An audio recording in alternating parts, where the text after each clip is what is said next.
Hello students, आज हम लोग देखने जा रहे हैं ट्रायल एंड एरर लर्निंग, जिसको थॉर्नडाइक ने दिया था, जिनका कहना था कि और learning is trial and error.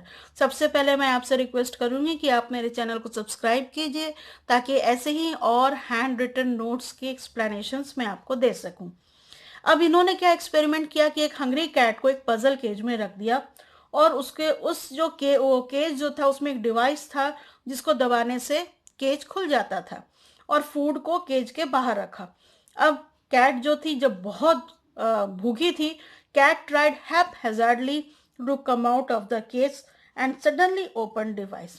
पहले तो वो इधर उधर मारती रही हैप्पैज़ार्डली, और उसके बाद अचानक उसका जो हाथ है वो डिवाइस पे या पुली पे चला गया, जिससे कि केज खुल गया और कैट बाहर आकर के खाना खा ली।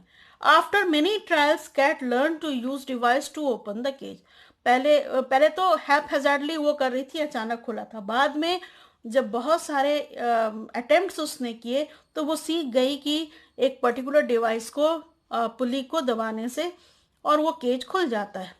So used when the learner is motivated to see the goal clearly, or learned activities are not sufficient, and used when learner fails to find the solution of the problem। ये तीन बातें इस theory में हैं। ये बात कहती हैं कि कोई इंसान या कोई इंडिविजुअल कितना मोटिवेटेड है, ये डिपेंड करता है ट्रायल एंड एरर पे। क्योंकि वो कैट बहुत भूखी थी, इसलिए वो मोटिवेटेड थी अपने गोल के लिए। वो देख रही थी कि सामने खाना पड़ा हुआ है, और उसके बाद उसको ये भी मालूम था कि ऐसे वैसे घूमने से, एक्टिविटीज़ करने से नहीं होगा, पुली दबाने से ही खुलेगा। तो इसमें used when learner fails to find, और कोई सॉल्यूशन नहीं था क्योंकि उसे भूख लगी थी, उसको खाना खाना था, और आफ्टर मेनी ट्रायल्स उसने सीख लिया। So learning is associated with stimulus और रिस्पॉन्स कनेक्शन पे, क्योंकि रिस्पॉन्स अच्छा था, स्टिमुलस देखा था और इसके कनेक्शन को उसने बार बार रिट्राइव किया।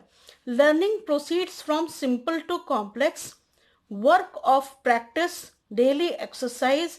ये चीज़ इसमें है कि बार बार प्रैक्टिस करना, एक्सरसाइज करने से लर्निंग अच्छी होती है। ऑब्जेक्टिव क्या है? Measured behaviour is expected. सबको मालूम है कि पुली दबाने से वो केज खुल जाएगा, वैसी पढ़ाई एक पर्टिकुलर वे में करने से लर्निंग अच्छी होगी। Emphasis is on doing and trying until goal achieved and reinforced. इसमें यही बात मेन है कि इसमें एम्फेसिस दिया जाता है कि तब तक ट्राई करो जब तक कि हम गोल को अचीव नहीं कर ले या रेनफोर्समेंट नहीं मिले।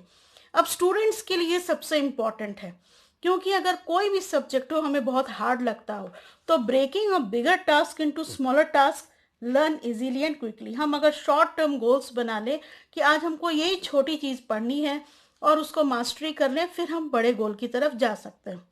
Reinforced child gets motivation to learn more. तो जिसका काम पूरा हो जाता है छोटे छोटे ट्रायल्स में।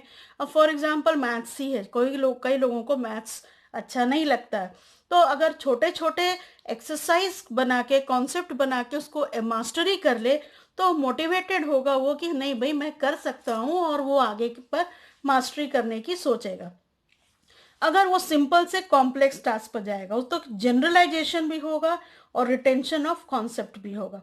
एक जो प्रॉब्लम है उसको आप, उसका लर्निंग जो है जनरलाइज करेंगे दूसरे में। फॉर एग्जांपल छोटे बच्चे जो हैं, अगर उन्हें 1 2 3 सीखा है तो वो बस नंबर भी पहचान सकते हैं, 1 2 3 लिखा हुआ, और रुपीज़ भी पहचान सकते हैं। तो ये लर्निंग जो है जनरलाइजेशन हो रही है, ट्रांसफ़र हो रही है। चाइल्ड रेडी टू लर्न, ये सबसे इम्पॉर्टेंट है, मोटिवेटेड होना चाहिए। तो पढ़ने के लिए बच्चा कितना मोटिवेटेड है, ये मोटिवेशन लाने के लिए टीचर्स और पेरेंट्स को बहुत मेहनत करनी पड़ती। सेटिस्फैक्शन और डिससेटिस्फैक्शन, प्लेजर या displeasure obtained as a result of learning ensure the degree of effectiveness of learning. अगर कोई बहुत पढ़े और नंबर अच्छा नहीं आए तो ये ऐसा होता नहीं है, लेकिन अगर बाई चांस ऐसा हो तो डिससेटिस्फैक्शन होगा, लर्निंग रुक जाएगी।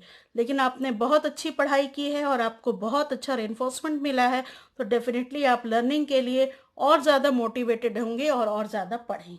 चलिए फिर मिलते हैं। Thank you.